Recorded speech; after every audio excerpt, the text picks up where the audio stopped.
para completar leilão por atacante do Flamengo. Tem também as últimas do mercado, bastidores, finanças e muito mais. Fala aí pessoal, sou Jorge Nicola, bem-vindos a mais um vídeo do canal, sempre bom ter vocês por aqui, sem perder tempo, pedir para deixar like, se inscrever no canal e ativar as notificações. Para de falar sobre o Flamengo e um atacante que anda em baixa com o técnico Felipe Luiz, mas tem muito moral no mercado. Eu me refiro a Matheus Gonçalves, 19 anos de idade e somente 2 partidas disputadas no Brasileiro.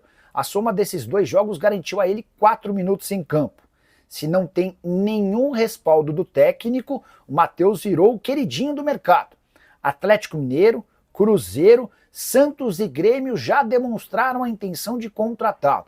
O jornal o Globo chegou a citar nessa segunda-feira que o Galo está disposto a comprá-lo por 56 milhões de reais. Fui checar com o pessoal do Galo e do Flamengo se essa proposta existiu e a resposta dos dois lados é de que não. Há uma sondagem, uma tentativa de entender as condições para um eventual empréstimo. O Santos, o Grêmio e o Cruzeiro também tentam a contratação do atleta por empréstimo até o fim da temporada. O Flamengo ainda não tem uma decisão tomada a respeito do assunto.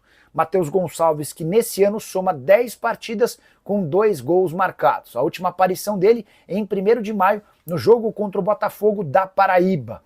Avaliado em 5 milhões de euros, contrato até dezembro de 2027. Boa noite, Nicola, como é que vai notícias no Galo? 2 volantes, um zagueiro, um 10, um ponto esquerdo e um 9. Com esses caras é brigar para 45 pontos. Cristaldo vem, like 31. Leonardo, vamos lá. Uma das notícias, talvez a principal notícia do dia é a especulação de que o Matheus Gonçalves do Flamengo interessa ao Atlético. O Globo chegou até a publicar que a proposta do Galo giraria na casa dos 50 milhões de reais. Confesso que eu me assustei. O Atlético hoje não tem capacidade para grandes investimentos. Como é que gastaria 56 milhões para um atacante que, na teoria, chega para uma função em que o Atlético já tem Júnior Santos, Coelho, Rony, agora o Dudu, enfim. Consultei uma fonte atleticana que disse que não estava sabendo de nada. Uma outra fonte do Flamengo assegura que não há proposta. Houve uma sondagem do Atlético, assim como houve sondagem do Cruzeiro, do Santos e do Grêmio. Matheus Gonçalves é alguém com moral no mercado. Ele não tem moral com o Felipe Luiz. São só 2 partidas no Brasileiro e 4 minutos em campo. Mas no mercado nacional é um cara que está se destacando, tá? Segundo o superchat da noite do Lucas Xavier. E essa do Matheus Gonçalves no Galo é verdade? Lucas, não existe oferta de 56 milhões de reais como publicado pelo jornal o Globo. Respeito à apuração de todo mundo, cada um tem suas fontes, ninguém é dono da verdade, mas o que eu consegui apurar depois que foi publicado pelo Globo, eu achei o valor alto, né? Até porque o Atlético Mineiro passa por dificuldades financeiras. Está em busca de reforços no mercado, hoje há prioridade por um volante, e eu havia contado para vocês na semana passada, aqui no canal, que o Matheus Fernandes, jogador do Red Bull Bragantino, interessa. Essa do Matheus Gonçalves me surpreendeu. Aí eu conversei com uma pessoa do Galo e com uma pessoa do Flamengo, ambas negaram proposta oficial. O que houve foi uma sondagem do Atlético para a possibilidade de um empréstimo de uma temporada, ou até o fim do Campeonato Brasileiro. E não passou disso, o Flamengo não tomou uma decisão sobre o Matheus, a ideia era vendê-lo. Jogador que está completamente fora dos planos do técnico Felipe Luiz, ele tem só 4 minutos em campo no Campeonato Brasileiro. Leonardo Muratti, essa notícia do Matheus Gonçalves não faz sentido. Vendem o Alisson por 80 milhões e querem comprar esse menino por 60 milhões. Cristaldo será trocado pelo goleiro Matheus Mendes do Galo, que está no América. Deixa eu ir buscar essa informação. Quer ver, ó? Pera aí. Só um minutinho. Tem algum fundamento. Printei aqui a mensagem e estou mandando ela inteira para uma fonte americana, tá? Diego Antônio Nicola, ao seu ver, qual clube vai buscar mais reforços? Diego, eu acho que está muito condicionado à condição dos times assim que a janela abrir. A gente vai ter 2 janelas, né? Só é importante lembrar que 2 a 10 de junho vai haver uma janela para os clubes do Mundial, mas essa janela não vai se restringir à participação dos times que vão para o Super Mundial. Todo mundo vai poder contratar, mas como são só 8 dias, não estou imaginando grandes movimentos. A partir de julho é que o negócio deve dar uma esquentada e eu acho que, por exemplo, o Santos, lá embaixo, na zona de rebaixamento, pode eventualmente buscar mais contratações do que os outros. Acho que vai estar muito condicionado a isso, tá? Aqui, ó. O empresário do Mendes falou que não entraram em contato. Só para responder, o Leonardo Moratti tinha perguntado se o Matheus Mendes poderia ir para o Grêmio, numa troca com o Cristaldo. E o Mendes não vai sair para ser reserva no Grêmio. Se fosse para ser reserva, ficaria no Atlético. Boa observação, hein? Ó. Peraí. E o Miguelito? Como ficou? Nicola fala sobre Matheus Gonçalves no Galo. Edenilson, houve uma sondagem e não passou disso.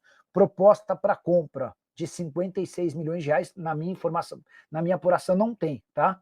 O Atlético não está disposto a gastar tudo isso. O Bruno Youssef, Nicola, boa noite. Você acha que o Flamengo venderia o Matheus Gonçalves para o Galo? Dependendo da condição financeira, sim. Eventualmente até em troca do perdão da dívida no Alan, mas é a informação que eu tenho de que não há proposta, tá? Do Everaldo Guimarães, boa noite, Nicola. Explica para mim o que realmente acontece com o presidente da CBF que pode cair. Vamos lá, Everaldo. Ser presidente da CBF é estar no topo de uma pirâmide marcada e cercada por pura politicagem. Para você assumir a presidência, você precisa fazer conchavos com muita gente. Para se manter na presidência, você precisa, entre outras coisas, pagar mensalinho, que é o salário dos presidentes de federação, além das mesadas que eles repassam, que o presidente repassa para as federações. Tudo para manter o quórum, para manter o colégio eleitoral da CBF sempre a seu lado. Só que estar à frente da CBF é um cargo super desejado. O Edinaldo ganha entre 500 e 700 mil reais por mês da CBF, além de mais 100 mil reais por mês que ele ganha da Conmebol. O pacote presidente da CBF pode garantir até 800 mil reais. Então você imagina que é um super cargo. Isso sem falar numa série de outros benefícios, né? Pois bem, Fernando Sarney, que é vice-presidente da CBF, e alguém louco para tirar o Edinaldo, ele e outras pessoas com quem o Edinaldo acabou se desentendendo nos últimos meses, trabalharam fortemente nos últimos dias. E por que nos últimos dias? Porque você sabia que a notícia da confirmação do Ancelotti seria um grande trunfo para o Edinaldo, né? Então os caras queriam tirar o Edinaldo antes da contratação do Ancelotti. Talvez até criar uma dúvida no Ancelotti por conta dessa instabilidade do Edinaldo. O que pega nesse momento? O Edinaldo se tornou presidente da CBF graças também a um documento que tem a assinatura do Coronel Nunes, que já foi presidente da CBF, e que deixou o cargo por conta de um estado de demência que tem avançado. Há 4 anos, o Coronel Nunes luta contra a demência. E o que se sabe é que hoje ele não tem condição alguma praticamente de falar. Hoje ele até foi convocado para prestar depoimento no TJ, mas não houve a possibilidade dele aparecer. A justificativa é de que ele não estava bem, mas a informação que eu tenho é de que hoje ele não tem condição de prestar depoimento nenhum. E a grande questão é que ele teria assinado um documento permitindo ao Edinaldo se tornar presidente, mas essa assinatura não era do Coronel Nunes, ela foi forjada. Até um escritório de... Um escritório não, uma empresa especializada em assinaturas fez uma perícia e garante que essa assinatura não é do Coronel Nunes. Enfim, o verdadeiro caos. E essa questão, essa guerra política trabalhando fortemente. A terça-feira será de apresentação oficial do novo reforço do Galo para o ataque, Dudu, que ontem teve o primeiro dia de Cidade do Galo com exames médicos, testes físicos. No domingo, esteve na Arena MRV como torcedor e já sentiu na pele como é ser atleticano, com aquela virada espetacular já nos acréscimos sobre o Fluminense. E hoje ele vai pela primeira vez oficialmente, né, falar como reforço do Galo em uma entrevista que vai acontecer no início da tarde na sala de imprensa da Casa do Galo, da Arena MRV.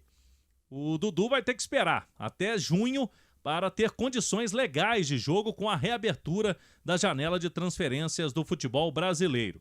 Enquanto o Dudu não pode jogar, o técnico Cuca prepara o time. É semana de clássico contra o Cruzeiro. Domingo, Mineirão, com a torcida só do rival. 8h30 da noite no domingo. Mas antes tem quinta-feira, o Caracas da Venezuela pela Copa Sul-Americana. Esse jogo na Arena MRV sem público.